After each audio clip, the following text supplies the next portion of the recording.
Welcome to TSAT. General studies పాఠ్యాంశాలలో భాగంగా science and technology related topics చూస్తూ ఉన్నాం. ఈ వీడియోలో మనము రక్షణ రంగము డిఫెన్స్ సెక్టార్కు సంబంధించినటువంటి ప్రాథమిక భావనలతో పాటుగా దీంట్లో కీలకమైనటువంటి అంశంగా మనకు క్షిపణులు అనేది కనిపిస్తూ ఉంది. మరి క్షిపణులు అంటే ఏంటి, దాంట్లో ఎన్ని రకాలు ఉన్నాయి, ఈ రకాలకు సంబంధించినటువంటి ప్రత్యేకతలు ఏంటి, ఆయా ప్రత్యేకతల ఆధారంగా భారత్ రూపొందించుకున్నటువంటి మిస్సైల్స్ యొక్క క్రమాన్ని మనం అధ్యయనం చేసేటటువంటి ప్రయత్నం చేద్దాం. ముఖ్యంగా రక్షణ రంగంలో కీలకమైనటువంటి పదజాలాలుగా మనకు ఈ క్షిపణులు పరిగణిస్తున్నటువంటి క్రమంలో రకరకాల క్షిపణుల పేర్లు మనకు అందుబాటులోకి వస్తున్నటువంటి పరిస్థితులు వార్తా పేపర్ల మాధ్యమంలో. మరి ఆ సందర్భంలో రక్షణ రంగానికి సంబంధించినటువంటి కీలకమైనటువంటి అంశాలు తెలుసుకునే ప్రయత్నం చేద్దాం. ఇక్కడ ఏ దేశమైనా సరే తన యొక్క అంతర్జాతీయ సరిహద్దులను రక్షించుకోవడానికి కావచ్చు, అదేవిధంగా దేశ సరిహద్దుల లోపల పౌరుల యొక్క ఐకమత్యాన్ని కాపాడుకోవడంలో కావచ్చు, దేశ సమగ్రతను కాపాడుకోవడంలో కావచ్చు, దేశ సార్వభౌమాధికారాన్ని నిలబెట్టుకోవడంలో కావచ్చు, కీలకమైనటువంటి రంగంగా మనకు రక్షణ రంగం అనేది కనిపిస్తూ ఉంది. ఏ దేశానికైనా సరే రక్షణ రంగం అనేది శత్రు దుర్భేద్యంగా ఉన్నటువంటి క్రమంలో మిగిలిన శత్రు దేశాలు అనేవి దాని మీదికి ఎలాంటి భౌతిక దాడులు చేపట్టనటువంటి క్రమాన్ని మనం చూస్తాం. అదేవిధంగా అంతర్గత అల్లకల్లోలాల నుంచి కూడా దేశ ప్రజలను ఆ రక్షణ రంగంలో దుర్భేద్యంగా ఉన్నటువంటి దేశము తనను తాను కాపాడుకునేటటువంటి ప్రయత్నం చేస్తుంది. ఈ క్రమంలో ఇతర మిత్ర దేశాలకు సైతం సహాయ సహకారాలను అందించడం కూడా మనకి ఇక్కడ కనిపిస్తూ ఉంది. ఈ క్రమంలోనే భారతదేశం ఇటీవల మనకు ఫిలిప్పీన్స్ లాంటి దేశాలకు బ్రహ్మోస్ క్షిపణులను విక్రయించడం కావచ్చు, అదేవిధంగా ఫ్రాన్స్ కూడా Pinaka multi barrel rocket launching systems వంటి వాటి మీద ఆసక్తి కనబరుస్తున్నటువంటి క్రమాన్ని ఇక్కడ మనం గమనించవచ్చు. ఇవన్నీ కూడా రక్షణ రంగంలో భారతదేశం చేసినటువంటి ఒక అద్భుతమైనటువంటి ప్రయాణాన్ని వివరించే క్రమాన్ని మనం చూస్తాం. సో ఇక్కడ ఈ సార్వభౌమాధికారాన్ని నిలబెట్టుకోవడం కావచ్చు, దేశ సరిహద్దుల లోపల ఉన్నటువంటి పౌరుల యొక్క ఐకమత్యాన్ని కాపాడుకోవడం కావచ్చు, అదేవిధంగా విదేశీ దురాక్రమణల నుంచి తన యొక్క దేశ భూభాగాన్ని రక్షించుకోవడం కావచ్చు, ఈ కార్యక్రమాలన్నింటిలో పైచేయి సాధించడానికి ప్రతి దేశం కూడా తనదైనటువంటి అవసరాలకు అనుగుణంగా పలు రకాలైనటువంటి క్షిపణులను అభివృద్ధి పరుచుకునేటటువంటి ప్రయత్నం చేస్తాయి. వీటినే మనము మిసైల్స్గా చెప్తాము. సో ఇక్కడ స్పేస్ సెక్టార్లో రాకెట్స్ ఏ విధమైనటువంటి పాత్ర పోషిస్తాయో అదే విధమైనటువంటి పాత్రను పోషించేటటువంటి అంశాలుగా మనకు మిసైల్స్ అనేవి కనిపిస్తూ ఉంటాయి. రెండిటికి దాదాపుగా సిమిలారిటీస్ అనేవి అధికంగా కనిపిస్తూ ఉంటాయి. కొన్ని ఏరియాలలోనో వీటికి సంబంధించినటువంటి యాక్టివిటీస్ కాస్త విభిన్నంగా ఉండేటటువంటి అవకాశం ఉంది. మోస్ట్ ప్రాబబ్లీ వర్కింగ్ ప్రిన్సిపల్స్ అన్నీ కూడా రాకెట్స్ మరియు మిసైల్స్కి సిమిలారిటీసే అధికంగా ఉండేటటువంటి అవకాశం ఉంది. సో ఈ కోణంలో అసలు క్షిపణి అంటే ఏంటో ఒకసారి కనుక్కునే ప్రయత్నం చేస్తే, స్వయం చోదక శక్తిని కలిగి ఉండి, అంటే సెల్ఫ్ ప్రొపెల్లింగ్ సిస్టమ్స్ అనేవి ఉంటాయి దీంట్లో. కాబట్టి తనంతట తానుగా ప్రయాణించేటటువంటి సామర్థ్యాన్ని కలిగి ఉంటుంది మిసైల్. అదేవిధంగా సమర్థవంతమైనటువంటి మార్గనిర్దేశక వ్యవస్థ, గైడెన్స్ సిస్టమ్ లేదా నావిగేషన్ సిస్టమ్ అంటాం. సెల్ఫ్ ప్రొపెల్లింగ్ స్ట్రాటజీ అనేది ఉంటుంది. అదేవిధంగా నావిగేషన్ సిస్టమ్ కూడా దీంట్లో పొందుపరచడం అనేది జరుగుతుంది. తద్వారా దీనికి అందజేయబడినటువంటి లక్ష్యం ఏదైతే ఉందో ఆ లక్ష్యం వైపుగా ప్రయాణిస్తూ ఖచ్చితంగా లక్ష్యాన్ని చేరుకొని దాన్ని ఛేదించేటటువంటి క్రమంలో ఈ మిసైల్స్కి అందించినటువంటి గైడెన్స్ సిస్టమ్ లేదా నావిగేషన్ సిస్టమ్ అనేది ఉపయోగపడుతూ ఉంటుంది. సో అలా స్వయం చోదక శక్తిని కలిగి సమర్థవంతమైన మార్గ నిర్దేశక వ్యవస్థ సహాయంతో లక్ష్యాలను ఖచ్చితంగా ఛేదించగల ఆయుధ వ్యవస్థలనే క్షిపణులుగా మనం పేర్కొనేటటువంటి ప్రయత్నం చేస్తాం. సో ఇక్కడ మనకు జర్మనీ రూపొందించినటువంటి క్షిపణులుగా మనం వీటిని చూస్తూ ఉన్నాం. వెంజియాన్స్ మిసైల్స్ అనేటటువంటి పేరుతోటి వీటిని మనం చూస్తాం. అదేవిధంగా ప్రతీకార దాడులను చేపట్టగలిగేటటువంటి కోణంలో వీటిని మనము పరిగణిస్తూ ఉంటాము. అఫ్కోర్స్ ఇది జర్మనీ రూపొందించినటువంటి క్షిపణి V2గా మనకు కనిపిస్తూ ఉంది. దీని యొక్క కంప్లీట్ డయాగ్రామ్ అనేది మనకి ఇక్కడ కనిపిస్తూ ఉంటే, సో దీని యొక్క బ్లాక్ డయాగ్రామ్ని కనుక మనం గమనిస్తే, ఇక్కడ ముందున్నటువంటి భాగంలో ఈ కొనదేలినటువంటి భాగంలో వార్ హెడ్ అనేది అమర్చడం జరుగుతుంది. సో ఈ వార్ హెడ్లో ఏముంటాయి అంటే మనకు కెమికల్ వెపన్స్ ఉండవచ్చు, అంటే రసాయనిక శక్తిని కలిగి ఉండేటటువంటి వెపన్స్ని ఇందులో అమర్చేటటువంటి ప్రయత్నం చేస్తారు. దీంట్లో ముఖ్యంగా చూస్తే TNT అనేటటువంటి ఒక పేలుడు పదార్థం గురించి మనందరికీ తెలిసిందే. ట్రై నైట్రోటోలిన్ అనేటటువంటి పదార్థంగా దీన్ని మనం చెప్తాం. సో వీటిని కూడా ఇది కలిగి ఉండేటటువంటి అవకాశం ఉంది. అదేవిధంగా ఎక్స్ప్లోజివ్స్ని కలిగి ఉండేటటువంటి అవకాశం ఉంది. RDX లాంటి ఎక్స్ప్లోజివ్స్ని కలిగి ఉండే అవకాశం ఉంది. అదేవిధంగా బయో వెపన్స్ను కూడా కలిగి ఉండే అవకాశం ఉంది. బయో వెపన్స్ అనేటటువంటివి ఆంథ్రాక్స్, అదేవిధంగా స్మాల్ పాక్స్ తరహా సూక్ష్మజీవులను ఒక కంటైనర్లో ఉంచి ఈ వార్ హెడ్ రూపంలో ఉండేటటువంటి ఈ క్యాన్ లేదా కోన్ భాగంలో అమర్చడం జరుగుతుంది. ఈ క్షిపణి లక్ష్యాల మీదకి పడినటువంటి సందర్భంలో విస్ఫోటనం లాంటివి ఏవి జరగవు, కానీ దాంట్లో ఇమిడి ఉన్నటువంటి సూక్ష్మజీవులు ఏవైతే ఉన్నాయో ఇవి వాతావరణంలోకి స్ప్రెడ్ అవ్వడం జరుగుతుంది. అక్కడున్నటువంటి ప్రజానీకం మీద అవి అంటువ్యాధులను వ్యాపింపచేసేటటువంటి ప్రయత్నం చేస్తుంది. సో వీటి తర్వాత దీంట్లో న్యూక్లియర్ వెపన్స్ కూడా ఉండేటటువంటి అవకాశం ఉంది. మరి దీనికి సంబంధించినటువంటి ఈ పేలుడు పదార్థాలను లక్ష్యాల మీదికి, అంటే సుదూరంలో ఉన్నటువంటి శత్రువుల యొక్క సైనిక స్థావరాల మీద కావచ్చు, ఇతర ప్రదేశాల మీద కావచ్చు, ప్రయోగించేటటువంటి కోణంలో ఇక్కడ స్వల్ప భాగంలో ఉన్నటువంటి ఈ వార్ హెడ్ని మోసుకుపోయేటటువంటి మొత్తం అమరికగా మనకు మిస్సైల్ అనేది కనిపిస్తూ ఉంది. సో ఈ కాంపోజిట్ స్ట్రక్చర్ యొక్క ప్రైమరీ ఎయిమ్ ఏంటంటే దాని ముందు భాగంలో అమర్చినటువంటి వార్ హెడ్ని దానికి అప్పగించినటువంటి లక్ష్యం దిశగా తీసుకొని పోయి అక్కడ దాని మీద పడడం ద్వారా దాన్ని నాశనం చేయడమో, ఇంకో రకంలోకి మార్చడమో, లేకపోతే దీంట్లో ఉన్నటువంటి బయో వెపన్స్ లేదా సూక్ష్మజీవులను స్ప్రెడ్ చేయడం ద్వారా అక్కడ ప్రజలకు అంటువ్యాధులని సంక్రమింప చేయడమో అనేది మనకి ఇక్కడ కనిపిస్తూ ఉంది. సో ఈ వార్ హెడ్ దిగువన మనకు కనిపిస్తోంది గైడెన్స్ సిస్టమ్ లేదా నావిగేషన్ సిస్టమ్గా మనం చూస్తూ ఉన్నాం. ఇటీవల కాలంలో అయితే దీనిని GPS తరహా నావిగేషన్ సిస్టమ్స్ని వాడుతూ ఉంటే ప్రస్తుతము భారత్ స్వదేశీయంగా రూపొందించుకున్నటువంటి నావిక్ అనేటటువంటి కాన్స్టలేషన్ సహాయంతో ఈ గైడెన్స్ వ్యవస్థలను సమీకృతం చేసుకోవడం జరిగింది. ఫలితంగా క్షిపణుల యొక్క ఖచ్చితత్వము పెరగాలి అంటే దానికి ఖచ్చితంగా గైడెన్స్ లేదా నావిగేషన్ సిస్టమ్ అనేది ఉండాల్సి వస్తుంది. తద్వారా అది పూర్తి అక్యురసీ తోటి లక్ష్యాలను చేరి వాటి మీద పడి నాశనం చేసేటటువంటి సామర్థ్యాన్ని కలిగి ఉంటుంది.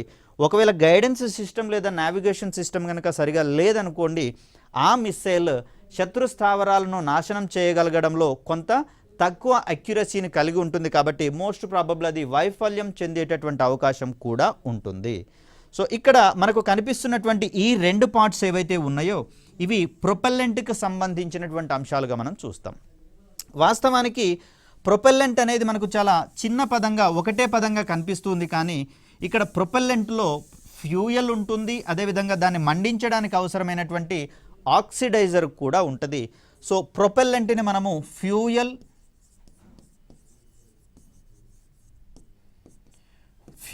ప్లస్ ఆక్సిడైజర్గా మనం చెప్తాం. సో ఇక్కడ జాగ్రత్తగా గమనిస్తే దీన్ని మళ్ళీ స్పేస్ సెక్టార్లో మరోసారి కూడా ఎక్స్ప్లెయిన్ చేసుకునేటటువంటి అవకాశం ఉంది. జస్ట్ ప్రైమరీ థింగ్స్ మాత్రమే డిస్కస్ చేసుకునే ప్రయత్నం చేద్దాం. ప్రొపెల్లెంట్లో ప్రాథమికంగా ఉండేటటువంటిది ఫ్యూయల్ అని చెప్పేసి మనం అనుకుంటాం, కానీ అధికంగా ఉండేటటువంటిది మాత్రం మనకు ఆక్సిడైజర్గా కనిపిస్తుంది. ఒక ప్రొపెల్లెంట్లో 70% వరకు ఆక్సిడైజర్ ఉండేటటువంటి అవకాశం ఉందని చెప్పేసి అని సమాచారం తెలుస్తుంది మనకు. ఈ 70% ఆక్సిడైజర్ దాంట్లో ఉన్నటువంటి ఫ్యూయల్ని సమర్థవంతంగా కంప్లీట్గా మండడానికి అవసరమైనటువంటి ఆక్సిజన్ని సప్లై చేసేటటువంటి ప్రయత్నం చేస్తుంది.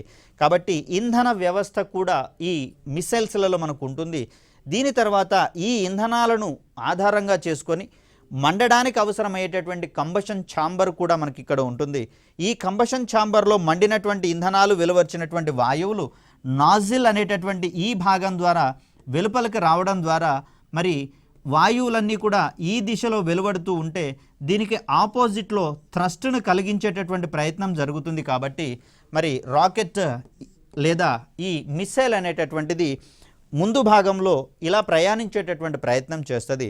సో వాయువులు ఎంత వేగంతో వెళ్తే థ్రస్ట్ అంత అధికంగా ఉండేటటువంటి అవకాశం ఉంది. కాబట్టి మిసైల్ అంత వేగంగా ముందుకు వెళ్ళేటటువంటి ప్రయత్నం చేస్తుంది. సో ఇలా కొన్ని కాంపోజిట్ స్ట్రక్చర్స్ యొక్క స్ట్రక్చర్గా మనం ఇక్కడ మిసైల్ని చూస్తూ ఉన్నాం.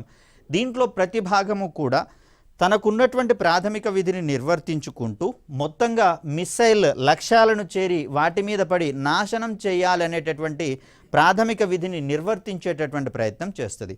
వాస్తవానికి ప్రొపల్షన్ సిస్టమ్ యొక్క పనేంటి?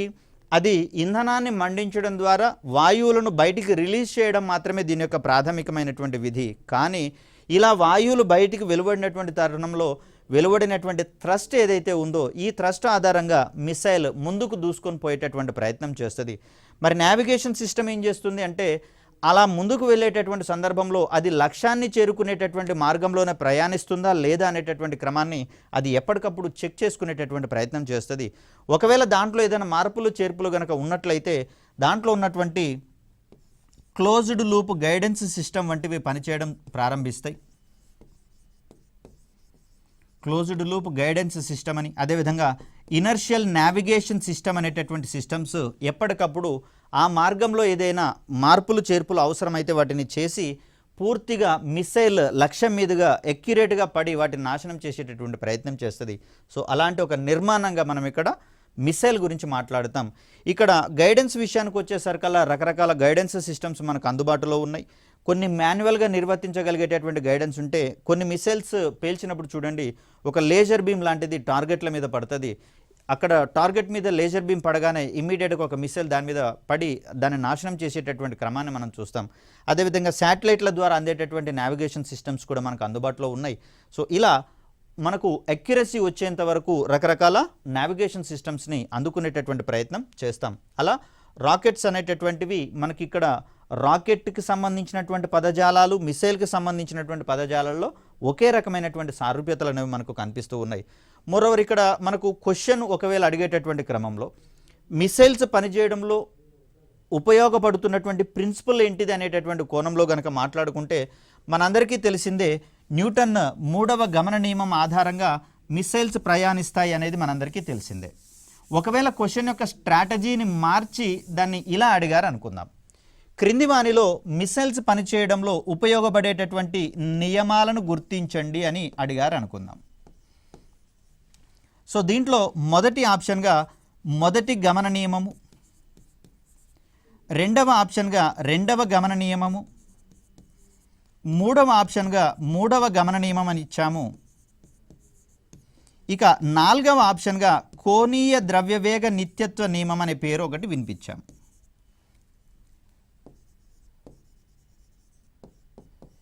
కోణీయ ద్రవ్యవేగ నిత్యత్వ నియమం.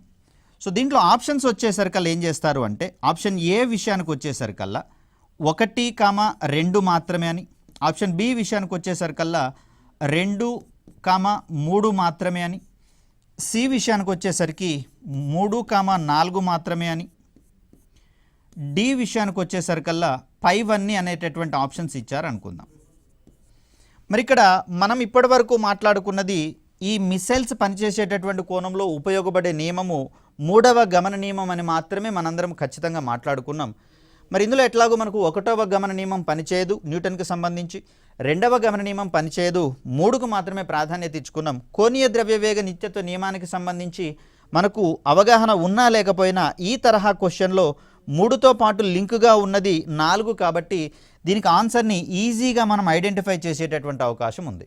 అలా కాకుండా ఇప్పుడు ఆప్షన్స్ని ఇక్కడ మార్చినట్లయితే చూడండి వేరియేషన్ మారడంతో మన యొక్క ఆన్సర్ స్ట్రాటజీ అనేది మారిపోతూ ఉంది ఇక్కడ.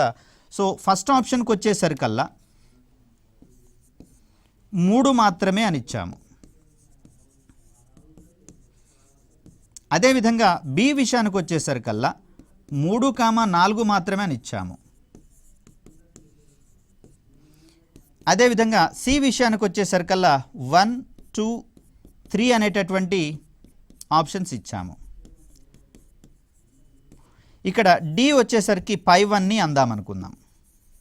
మరి ఈ క్రమంలో చూడండి మారినటువంటి స్ట్రాటజీ ప్రకారము మనకు 3వ గమన నియమము కారణమని చెప్పేసి తెలుసు కాబట్టి ఏతో గనక మనం ఆగిపోయామనుకోండి మార్క్ ఇక్కడ మనం కోల్పోవడం అనేది జరుగుతుంది. ఎందుకంటే మిసైల్స్ కావచ్చు రాకెట్స్ కావచ్చు ప్రయాణించేటటువంటి సందర్భంలో వీటిని ప్రక్షేపకాలు అని చెప్తారని చెప్పేసి అని మనం మాట్లాడుకున్నాం గత సైన్స్కి సంబంధించినటువంటి పాఠ్యాంశాలలో.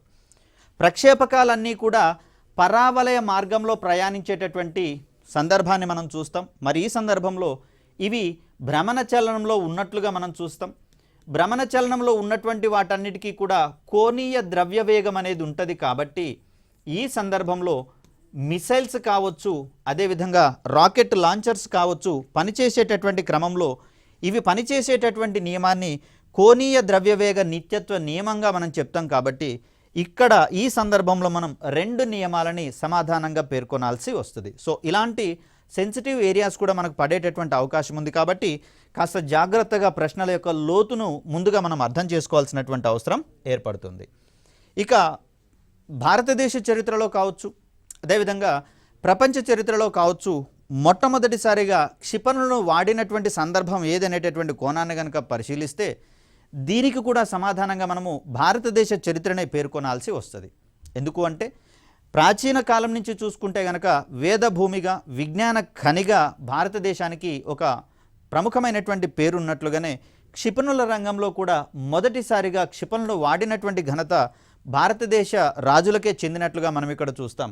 1792 ప్రాంతంలో ఇక్కడ ఆంగ్లేయులకు మరియు మైసూరు రాజులకు మధ్య జరిగినటువంటి యుద్ధంలో తగ్రక్ అనేటటువంటి పేరుతోటి ఈ మిస్సైళ్లను వాడినట్లుగా మనకు చరిత్ర కోణంలో పరిశీలిస్తే తెలుస్తోంది. సో ఈ యుద్ధాలలో టిప్పు సుల్తాన్కి సంబంధించినటువంటి సైన్యము ఈ మిసైళ్లను వాడడం వల్ల బ్రిటిష్ సైన్యం మీద ఆధిపత్యాన్ని వహించిందని, తద్వారా ఆ యుద్ధంలో అది తొలిసారిగా విజయాన్ని సాధించిందని చెప్పేసి చెప్పుకోవడం జరిగింది. సో ఇక్కడ మనకు కనిపిస్తూ ఉంది ఒక మిసైల్కు సంబంధించినటువంటి అమరిక. సో దీనికంటే ముందు వరకు ఇక్కడ మందుగుండును, వెదురు బొంగు వంటి వాటిలలో కూరి శత్రువుల మీదకి విసిరేటటువంటి ప్రయత్నం చేసేవారు. ఈ వెదురులో మందుగుండును కూరేటటువంటి ప్రయత్నం చేసేవారు. ఈ వెదురు బొంగులకు ఒక కత్తి లాంటి దాన్ని కట్టినట్లయితే ఇవి ఎవరి మీదకైతే ప్రయోగించాలో వారికి ఎదురుగా ఉంచి మందుగుండుని అంటించినప్పుడు అవి గాలిలో ప్రయాణిస్తూ వారిని పదునైనటువంటి వెపన్స్ ఏవైతే ఉన్నాయో శత్రువుల కడుపులో గుచ్చుకోవడం ద్వారా వారిని చంపివేసేటటువంటి ప్రయత్నం చేసేది. మరి టిప్పు సుల్తాన్ విషయానికి వచ్చేసరికల్లా ఇక్కడ ఉన్నటువంటి వెదురు సంబంధించినటువంటి పదార్థాలకు బదులుగా ఉక్కు కవచాలను వాడడం ద్వారా వీటి యొక్క పరిధిని పెంచేటటువంటి ప్రయత్నాలు చేయడం జరిగింది. తద్వారా ఉక్కు కవచాలను వాడినటువంటి సందర్భంలో వెదురు బొంగుల కంటే కూడా అధిక మొత్తంలో మందుగుండును దీంట్లో కూరేటటువంటి ప్రయత్నం జరిగింది. తద్వారా ఇవి ఎక్కువ దూరాలకు ప్రయాణించడం ద్వారా శత్రువులను చంపివేసేటటువంటి ప్రయత్నం చేసేది. సో ముందున్నటువంటి పదునైనటువంటి ఆయుధాలు కుచ్చుకోవడం ద్వారా సైనికులు చనిపోతే ఇవి అక్కడ పడిన తర్వాత పేలిపోవడం ద్వారా చుట్టుపక్కల ఉన్నటువంటి సైన్యం కూడా మరణించడం అనేది జరిగేది. తద్వారా బ్రిటిష్ సైన్యం మీద భారత సైన్యము ఆధిపత్యం వహించడానికి ఉపయోగపడినటువంటి మిస్సైల్స్గా మనకు తగ్రక్ అనేటటువంటి మిస్సైల్స్ మనకు కనిపిస్తూ ఉన్నాయి. మరి ఈ యుద్ధంలో సాధించినటువంటి విజయాన్ని ప్రేరణగా తీసుకునే నాసా వారి రిసెప్షన్ హాల్లో ఈ చిత్రపటాన్ని అమర్చినట్లుగా మనకు కొంత చారిత్రక కోణంలో తెలుస్తూ ఉంది. దీని తర్వాత ఆధునిక ప్రపంచ చరిత్రలో గనక గమనిస్తే మొట్టమొదటిసారిగా ఇక్కడ ఒక గైడెన్స్ సిస్టంతో కావచ్చు, సుదీర్ఘమైనటువంటి పరిధితో కూడినటువంటి మిసైల్స్ను రూపొందించిన దేశాన్ని గనక మనం చూస్తే జర్మనీకి చెందినటువంటి నాజీ సైన్యం దీన్ని రూపొందించినట్లుగా మనకు తెలుస్తూ ఉంది. వీటిని V1, V2 ఫ్లయింగ్ బాంబులు అనేటటువంటి పేరుతోటి రూపొందించడం జరిగింది. ఇక్కడ కనిపిస్తూ ఉంది V1 అయితే ఇది V2 ఫ్లయింగ్ బాంబుగా మనం చూస్తాం.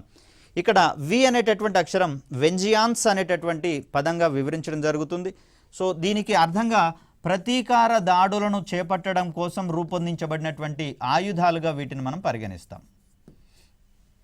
సో అలా ఇవి సుమారుగా 250 కిలోమీటర్ల దూరం నుంచి 320 కిలోమీటర్ల దూరంలో ఉన్నటువంటి లక్ష్యాల వరకు ప్రయాణించి వాటిని నాశనం చేసేటటువంటి క్రమంలో ఇవి మనకు కనిపిస్తూ ఉన్నాయి. మోస్ట్ ప్రాబబ్లీ వీటిలో ద్రవ ఇంధనాన్ని వాడారు అనేటటువంటి అంశాన్ని ఇక్కడ మనం ప్రస్తావించుకోవాలి. సో మిసైల్స్లలో కావచ్చు, రాకెట్ లాంచర్స్లలో కావచ్చు ద్రవ ఇంధనాన్ని లేదా ఘన ఇంధనాన్ని వాడేటటువంటి ప్రయత్నం చేస్తాం. ఇక్కడ ద్రవ ఇంధనాన్ని వాడినటువంటి ప్రముఖమైనటువంటి ఆయుధ వ్యవస్థలుగా క్షిపణులుగా మనకు వెంజియాన్స్ శ్రేణికి చెందినటువంటి V1, V2 ఫ్లయింగ్ బాంబ్స్ అనేవి కనిపిస్తూ ఉన్నాయి. జర్మనీకి చెందినటువంటి నాజీ సైన్యము వీటిని రూపొందించినట్లుగా మనం చూస్తూ ఉన్నాం. ఒక లాంచర్ ద్వారా లేదా ఒక లాంచింగ్ ప్లాట్ఫామ్ ద్వారా దీనిని శత్రువుల మీదకి ఎక్కుపెట్టి ప్రయోగించడం అనేది వీటిని మనం చూస్తూ ఉన్నాం. ఇక్కడైతేనేమో చిన్నపాటి లక్ష్యాల మీదకి లేదా స్వల్ప దూరాల్లో ఉన్నటువంటి లక్ష్యాల మీదకి చేరవేసేటట్లుగా V1 అనేది మనకు కనిపిస్తూ ఉంటే 320 కిలోమీటర్ల వరకు ఉండేటటువంటి పరిధి గల లక్ష్యాల మీదకి ప్రయోగించగల క్షిపణిగా మనకు V2 మిస్సైల్ అనేది కనిపిస్తూ ఉంది. ఇక దీని తర్వాత రాకెట్ లేదా జెట్ విమానాల ద్వారా ఎగరడానికి అనుగుణంగా క్షిపణులను మిస్సైల్స్ని రూపొందించేటటువంటి ప్రయత్నం చేస్తాం. ఇక్కడ జెట్ విమానాలలో ఏ విధంగా అయితే ప్రొపల్షన్ సిస్టమ్ ఉంటుందో, రాకెట్లలో ఏ విధమైనటువంటి ప్రొపల్షన్ సిస్టమ్ ఉంటుందో అదే ప్రొపల్షన్ సిస్టమ్ క్షిపణులలో కూడా ఉంటుంది. క్షిపణులలో ఒక ప్రొపల్షన్ సిస్టమ్, చోదక వ్యవస్థ, మార్గనిర్దేశక వ్యవస్థ, నావిగేషన్ సిస్టమ్, ఒక ఇంజిన్ ఉంటుంది, ఒక పేలుడు పదార్థం, ఇలా రకరకాల విభాగాలు అనేవి మనకు కనిపిస్తూ ఉన్నాయి. ఇక్కడ పరిధిని బట్టి వార్ హెడ్లో ఉండేటటువంటి పేలుడు పదార్థం యొక్క స్వభావాన్ని మార్చేటటువంటి ప్రయత్నం చేస్తారు. సపోజ్ 5 నుంచి 10 కిలోమీటర్ల దూరంలో ఉన్నటువంటి మిసైల్స్ని కనుక ప్రయోగించాల్సి వస్తే వీటిలలో బయో వెపన్స్ కానీ వార్ హెడ్స్ కానీ ఉండవు, న్యూక్లియర్ హెడ్స్ అనేటటువంటివి ఉండవు. ఎందుకంటే ఇది స్వల్ప పరిధిలోనే ఉంటున్నాయి కాబట్టి ఒకవేళ బయో వెపన్స్ని అమర్చినట్లయితే 4 నుంచి 5 కిలోమీటర్ల దూరంలో ఉన్నాయి ఇవి శత్రువుల మీద పడి నాశనం చేస్తాయి. కానీ వీటి యొక్క ఎఫెక్ట్ ప్రయోగించిన వాళ్ళ మీద కూడా ఉండేటటువంటి అవకాశం ఉంది. కాబట్టి సుదూర పరిధిలో ఉండేటటువంటి లక్ష్యాల మీదకి మాత్రమే ఈ బయో వెపన్స్ లేదా న్యూక్లియర్ వార్ హెడ్స్ని వాడేటటువంటి ప్రయత్నం చేస్తారు. స్వల్ప దూరాలలో ఉన్నటువంటి లక్ష్యాలలో కేవలము ఎక్స్ప్లోజివ్స్ని, ద్రవ మరియు ఘనస్థితిలో ఉన్నటువంటి ఎక్స్ప్లోజివ్స్ని వాడేటటువంటి ప్రయత్నం చేస్తారు. సో అలా మనకు వార్ హెడ్ని డిసైడ్ చేయడం అనేది జరుగుతుంది. ఇక ప్రపంచవ్యాప్తంగా విభిన్న అవసరాల కోసము వివిధ రకాల క్షిపణులను రూపొందించి వినియోగించేటటువంటి ప్రయత్నం చేస్తూ ఉన్నారు. ఇక్కడ మిసైల్స్ యొక్క వర్గీకరణ అనేది కనుక మనం గమనిస్తే దాన్ని ప్రయోగించేటటువంటి వేదిక ప్లాట్ఫామ్ను బట్టి, అదేవిధంగా ఛేదించేటటువంటి లక్ష్యాలను ఆధారంగా చేసుకొని వీటి యొక్క వర్గీకరణ అనేది ఏర్పడడం జరుగుతుంది. సో దీంట్లో కనుక మనం గమనిస్తే మిసైల్స్లలో మనకు టాక్టికల్ మిసైల్స్ అని, అదేవిధంగా స్ట్రాటజిక్ మిసైల్స్ అని 2 రకాలు ఉంటాయండి.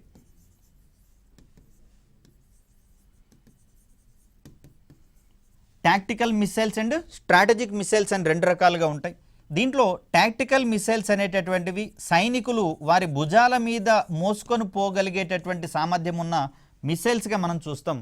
వాస్తవానికి చెప్పాలంటే ఈ రాకెట్ లాంచర్స్ని భుజాల మీదుగా అమర్చుకొని వాటిలో ఉంచేటటువంటి స్వల్ప పరిమాణంలోని మిసైల్ని కేవలం దగ్గర దూరంలో ఉన్నటువంటి శత్రు సైనికుల మీద ప్రయోగించేటటువంటి ప్రయత్నం చేస్తాము. అలా ఇవి తక్కువ పరిధిలో ఉండేటటువంటి లక్ష్యాల మీదకి వీటిని ఛేదించేటటువంటి క్రమంలో మనం చూస్తాం. సో దీంట్లో మోస్ట్ ప్రాబబ్లీ మనకు కెమికల్ వెపన్సే అధికంగా ఉండేటటువంటి అవకాశం ఉంది. వీటితో పాటుగా ఎక్స్ప్లోజివ్స్ని కూడా తీసుకొని పోయేటటువంటి అవకాశం ఉంది. సో వీటిలలో మనం బయో వెపన్స్ని కానివ్వండి, న్యూక్లియర్ వార్ హెడ్స్ని కానివ్వండి వాడేటటువంటి ప్రయత్నం చేయము. సో ఇవి కొన్ని కీలకమైనటువంటి సైనిక విభాగాలను, వీటిని మనము థియేటర్స్ అని చెప్పేసి కూడా అంటాము. థియేటర్ అంటే ఒక కీలకమైనటువంటి సైనిక విభాగంగా మనకు తెలుస్తుంది. వీటిని రక్షించుకునేటటువంటి కోణంలో కూడా మనకు ఈ టాక్టికల్ మిసైల్స్ అనేటటువంటివి కనిపిస్తూ ఉంటాయి. ఇక టాక్టికల్ మిసైల్స్ అనేవి తక్కువ పరిధిలో ఉండేటటువంటి లక్ష్యాలను ఛేదించడానికి ఉపయోగిస్తూ ఉంటే వీటికి మించినటువంటి పరిధి కలిగినటువంటి లక్ష్యాల మీదకి స్ట్రాటజిక్ మిసైల్స్ లేదా వ్యూహాత్మక మిసైల్స్ని వాడేటటువంటి ప్రయత్నం చేస్తాం. టాక్టికల్ అంటే కీలకమైనటువంటి క్షిపణులుగా వీటిని మనం చెప్తాం. ఇక్కడ టాక్టికల్ మిసైల్స్ కంటే కూడా అధికమైనటువంటి పరిధి వీటి యొక్క సొంతం అవుతుంది. వీటి కోసం ప్రత్యేకమైనటువంటి లాంచర్స్ అనేవి అవసరం. అంటే ఈ లాంచర్స్ని టాక్టికల్ మిసైల్స్ మాదిరిగా సైనికులు భుజాల మీద మోసుకొని పోయేటటువంటి అవకాశం ఉండదు. ఎందుకంటే భారీ పరిమాణంలో ఉండేటటువంటి అవకాశం ఉంది స్ట్రాటజిక్ మిసైల్స్ అన్నీ. భారత్ రూపొందించుకున్నటువంటి పృథ్వీ శ్రేణి క్షిపణులు కావచ్చు, అగ్ని శ్రేణి క్షిపణులు కావచ్చు, ఇవన్నీ కూడా మనము స్ట్రాటజిక్ మిసైల్స్గా మనం చెప్పుకుంటూ ఉంటాం. కేవలం యుద్ధ క్షేత్రాల లోపల ఉండేటటువంటి లక్ష్యాల మీదకి టాక్టికల్ మిసైల్స్ అనేవి ఉపయోగపడుతూ ఉంటే యుద్ధ క్షేత్రాల బయట ఉన్నటువంటి లక్ష్యాల మీదకి కూడా స్ట్రాటజిక్ మిసైల్స్ని మనము పంపించేటటువంటి ప్రయత్నం చేయవచ్చు. దీంట్లో ప్రాధాన్యత దృష్ట్యా మనకు 2 రకాలైనటువంటి మిసైల్స్ కనిపిస్తూ ఉంటాయి. వీటిలో ఒకదాన్ని బాలిస్టిక్ మిసైల్స్గా మనం చెప్తాం, మరొకటి మనకు క్రూయిజ్ మిసైల్స్గా కనిపిస్తూ ఉంటాయి. సో బాలిస్టిక్ మిస్సైల్ అంటే ఏంటి, క్రూయిజ్ మిస్సైల్ అంటే ఏంటి, ఇవి ప్రయాణించేటటువంటి క్రమంలో ఏ విధమైనటువంటి పథాన్ని అనుసరిస్తాయి, ఇవన్నీ మనకు కొంచెం కీలకమైనటువంటి ఏరియాస్గా కనిపిస్తూ ఉంటాయి. సో ఇక్కడ ప్రయోగించబడినటువంటి క్షిపణులు ప్రయాణించేటటువంటి మార్గాన్ని బట్టి క్షిపణులు రెండు రకాలుగా వర్గీకరిస్తాం. ఈ రెండు కూడా మనకు స్ట్రాటజిక్ మిస్సైల్స్లలో భాగంగా కనిపిస్తూ ఉంటాయి. సో మొదటి రకంగా మనకు బాలిస్టిక్ మిస్సైల్ అనేది కనిపిస్తూ ఉంది. ఈ మిస్సైల్స్ యొక్క ప్రత్యేకత ఏంటి అంటే రాకెట్ మాదిరిగా నిలువుగా పైకి లేచి నిర్ణీత ఎత్తుకు చేరిన తర్వాత తదుపరి లక్ష్యాల వైపుకు ప్రయాణించి వాటిని నాశనం చేసేటటువంటి మిస్సైల్స్ని మనం ఇక్కడ బాలిస్టిక్ మిస్సైల్స్గా చెప్తాం. వీటిని స్థిరమైనటువంటి లక్ష్యాలు అంటే కదలకుండా ఒకచోట స్థిరంగా ఉన్న లక్ష్యాల మీదకి ప్రయోగించాలి అంటే వాటిని మనము బాలిస్టిక్ క్షిపణుల రకానికి చెందినట్లుగా మనం చూస్తాం.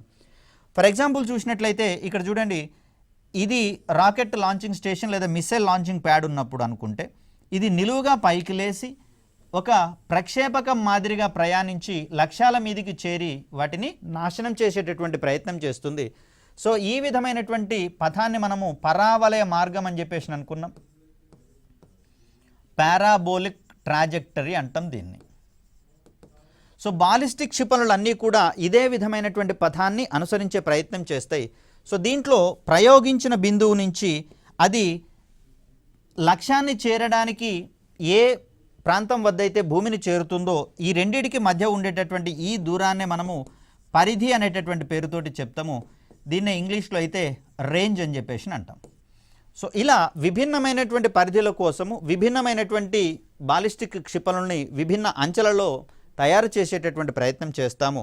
సో అలా చూస్తే మనకు ప్రపంచవ్యాప్తంగా ఉన్నటువంటి కొన్ని బాలిస్టిక్ మిస్సైల్లను కనుక గమనిస్తే షహాబ్ గదర్ అనేటటువంటి బాలిస్టిక్ మిస్సైల్లను ఇరాన్ రూపొందించినట్లుగా తెలుస్తోంది. హతాఫ్, షహీన్, ఘోరీ అనేటటువంటి మిస్సైల్స్ పాకిస్తాన్ రూపొందించినటువంటి బాలిస్టిక్ మిస్సైల్ కాగా కింగ్ ఫెంగ్ అనేటటువంటిది తైవాన్కు సంబంధించినటువంటి బాలిస్టిక్ మిస్సైల్. మినట్ మ్యాన్ 3, ట్రైడెంట్ ఇవన్నీ కూడా అమెరికా రూపొందించినటువంటి బాలిస్టిక్ మిస్సైల్స్గా కనిపిస్తూ ఉన్నాయి. భారత్ కూడా రూపొందించినటువంటి అన్ని రకాల క్షిపణులు బాలిస్టిక్ క్షిపణులకు సంబంధించినటువంటి రకాలే, ఎక్సెప్ట్ బ్రహ్మోస్ మరియు నిర్భయ్ అనేటటువంటి రెండు క్షిపణులు తప్పించి మిగిలినవన్నీ కూడా పృథ్వీ శ్రేణిలోని క్షిపణులు కావచ్చు, ఆకాష్, నాగ్ క్షిపణి, త్రిశూల్, అదేవిధంగా మనకు ఈ మధ్యకాలంలో వస్తున్నటువంటి కే సిరీస్లో ఉండేటటువంటి మిస్సైల్స్ ఇవన్నీ కూడా బాలిస్టిక్ మిస్సైల్స్కి రకానికి చెందినటువంటి అంశాలుగా మనం చూస్తాం. ఇక దీని తర్వాత చెప్పుకునేటటువంటి మిస్సైల్గా మనకు క్రూయిజ్ మిస్సైల్ అనేది కనిపిస్తుంది. క్రూయిజ్ మిస్సైల్ యొక్క ట్రాజెక్టరీ లేదా క్రూయిజ్ మిస్సైల్ యొక్క ప్రయాణ విధం అనేటటువంటిది బాలిస్టిక్ మిస్సైల్తో కంపేర్ చేస్తే కొంచెము డిఫరెంట్గా ఉండేటటువంటి అవకాశం ఉంది. వీటి ప్రయాణ విధం ఏ విధంగా ఉంటుందంటే ఇవి భూమికి దాదాపుగా సమాంతరంగా ప్రయాణిస్తూ లక్ష్యాలను చేరేటటువంటి క్రమంలో గాలిలోకి లేచి వాటిపై పడి నాశనం చేసేటటువంటి స్వభావాన్ని కలిగి ఉంటాయి. ఈ మిస్సైల్స్ని స్థిరంగా ఉండకుండా కదులుతున్నటువంటి లక్ష్యాల మీదకి కూడా ప్రయోగించేటటువంటి అవకాశం ఉందని చెప్పేసి ఇక్కడ మనం గమనించాలి. సో క్రూయిజ్ మిస్సైల్స్ అనేటటువంటివి దాదాపుగా భూ వాతావరణంలోనే ప్రయాణించేటటువంటి ధర్మాన్ని ప్రదర్శిస్తాయి. భూమికి సమాంతరంగా ప్రయాణిస్తూ ఇది లక్ష్యాలను చేరుతున్నటువంటి క్రమంలో నిలువుగా గాలిలోకి పైకి లేచి లక్ష్యాల మీద పడి వాటిని నాశనం చేసేటటువంటి ప్రయత్నం చేస్తాయి. ఈ క్రమంలో చూడండి, భూమికి సమాంతరంగా భూమి యొక్క వాతావరణ పొరల గుండా ప్రయాణించేటటువంటి సందర్భంలో శత్రు దేశాల రాడార్లన్నీ కూడా గగనతలం మీదకి ఏం చేయబడి ఉంటాయి, ఏవైనా మిసైల్స్ వాటి యొక్క భూభాగాల మీదకి వస్తున్నాయని చెప్పేసి కనుక్కోవడం కోసం. కానీ ఇవి భూమి యొక్క వాతావరణ పొరల గుండానే ప్రయాణించేటటువంటి క్రమంలో మనకు కాంతికి స్కాటరింగ్ పరిక్షేపణ ధర్మం అనేది ఒకటి ఉందని చెప్పేసి తెలుసు కదా. సో వాతావరణ కణాలన్నీ కూడా వీటి మీద పడినటువంటి కాంతి కిరణాలను అక్కడ రాడార్ల వైపుకి వెళ్లకుండా మార్గ మధ్యంలోనే స్కాటర్ చేయడం వల్ల సదరు రాడార్లు ఈ మిస్సైల్ శత్రు స్థావరాలను చేరేంత వరకు వాటిని గమనించేటటువంటి ప్రయత్నం చేయవు. ఒకవేళ దగ్గరగా వచ్చిన తర్వాత గమనించినా కూడా పెద్దగా ప్రయోజనం ఏమి ఉండదు. ఎందుకంటే అక్కడి వరకు వచ్చిన తర్వాత వాటికి మిగిలి ఉన్నటువంటి ఏకైక పని ఏంటంటే దీని ద్వారా అది నాశనం చేయబడమే. కాబట్టి క్రూయిజ్ మిస్సైల్స్ ఏవి కూడా దాదాపుగా రాడార్లకు చిక్కకుండా స్టెల్త్ టెక్నాలజీని కూడా వాడుతూ ఉంటాయి. కాబట్టి శత్రు దుర్భేద్యంగా ఉండేటటువంటి మిస్సైల్స్గా ఇవి కనిపిస్తూ ఉన్నాయి. కాబట్టే భారత్ మరియు రష్యా రూపొందిస్తున్నటువంటి బ్రహ్మోస్ క్షిపణి అనేది ప్రపంచంలోనే ఒక ప్రమాదకరమైనటువంటి క్షిపణిగా పరిగణించడం అనేది జరుగుతుంది. మరి బ్రహ్మోస్కే ఇంత శక్తి ఉంటే దీనికి మించినటువంటి పరిధి కలిగినటువంటి బ్రహ్మోస్ 2 క్షిపణి గురించి మనం పెద్దగా ఎక్కువగా మాట్లాడుకోవాల్సిన అవసరం లేదు. ఎందుకంటే దాని యొక్క పరిధి కూడా అమాంతంగా ఉంటుంది. మోస్ట్ ప్రాబబ్లీ బ్రహ్మోస్ 2 క్షిపణులకు ప్రస్తుతము నావిక్కి సంబంధించినటువంటి సెన్సార్ను అనుసంధానం చేయడం జరుగుతోంది. కాబట్టి స్వదేశీ నావిగేషన్ సిస్టంతో ఇది అనుసంధానమై లక్ష్యాలను ఛేదించేటటువంటి ప్రయత్నం చేస్తుంది. కాబట్టి మిగిలిన క్షిపణులతో పోలిస్తే మోస్ట్ అక్యురసీ అత్యంత ఖచ్చితత్వంతో లక్ష్యాలను ఛేదించగలిగేటటువంటి సామర్థ్యము బ్రహ్మోస్ 2కి లభించేటటువంటి అవకాశం ఉంది. సో ఇక్కడ నిర్భయ్ అనేది భారత్ రూపొందించినటువంటి మొట్టమొదటి క్రూయిజ్ క్షిపణిగా మనం చెప్తాం. కాకపోతే శక్తి అధికంగా ఉంది కాబట్టి బ్రహ్మోస్ని మొదట పేర్కొన్నాం. కానీ క్రింది వానిలో భారత్ రూపొందించినటువంటి మొట్టమొదటి క్రూయిజ్ క్షిపణి ఏది అనుకున్నప్పుడు మనం పెట్టుకోవాల్సినటువంటి మొదటి పేరు నిర్భయ్కి, రెండవ క్షిపణి గురించి మాట్లాడుకోవాల్సి వచ్చినప్పుడు బ్రహ్మోస్ క్షిపణి గురించి మాట్లాడతాం. ఈ బ్రహ్మోస్ క్షిపణిని తయారు చేయడం వెనకాల భారత్ రష్యాల మధ్య అక్కడ ఒప్పందాన్ని కుదిర్చినటువంటి వ్యక్తిగా కూడా మనకు మాజీ రాష్ట్రపతి అబ్దుల్ కలాం గారు కనిపిస్తూ ఉంటారు. మోస్ట్ ప్రాబబ్లీ భారతదేశం యొక్క క్షిపణి ప్రోగ్రామ్స్ని నిర్వహించినటువంటి క్రమంలో కలాం గారి కృషి చాలా అత్యున్నతమైనటువంటిది. వారి మార్గదర్శనంలోనే భారతదేశానికి సంబంధించినటువంటి క్షిపణి అభివృద్ధి కార్యక్రమం అనేది రూపుదిద్దుకోవడం జరిగింది. తద్వారా ఒకేసారి ఒక్కో రకం మీద కాకుండా 5 రకాల క్షిపణుల మీద ప్రయోగాత్మక కార్యక్రమాన్ని, అభివృద్ధి కార్యక్రమాన్ని రూపొందించుకున్నటువంటి ఘనత భారతదేశం సంపాదించుకోవడం అనేది జరిగింది. దీని వెనకాల కలాం గారి యొక్క కృషి అద్వితీయమైనది. సో ఇలా ప్రయాణించేటటువంటి విధానాన్ని బట్టి బాలిస్టిక్ మిస్సైల్, క్రూయిజ్ మిస్సైల్ అనేటటువంటివి మనకు కనిపిస్తూ ఉంటే, ప్రయోగించేటటువంటి విధానాన్ని బట్టి బాలిస్టిక్ మిస్సైల్లో మరికొన్ని రకాలనేది ఉండడం జరిగింది. అదేవిధంగా క్రూయిజ్ మిస్సైల్ విషయానికి వచ్చేసరికల్లా గాలిలో ఇవి ఎంత వేగంతో, ధ్వని వేగాన్నితో పోల్చి చూస్తే ఎంత వేగంతో ప్రయాణిస్తున్నాయి అనేటటువంటి కోణంలో వీటిని పలు రకాలుగా వర్గీకరించడం అనేది జరుగుతుంది. అలా క్షిపణులకు సంబంధించినటువంటి మరికొన్ని రకాలైనటువంటి క్రైటీరియాస్ ఆధారంగా వర్గీకరణను రాబోయే వీడియోలో తెలుసుకునే ప్రయత్నం చేద్దాం. Thank you.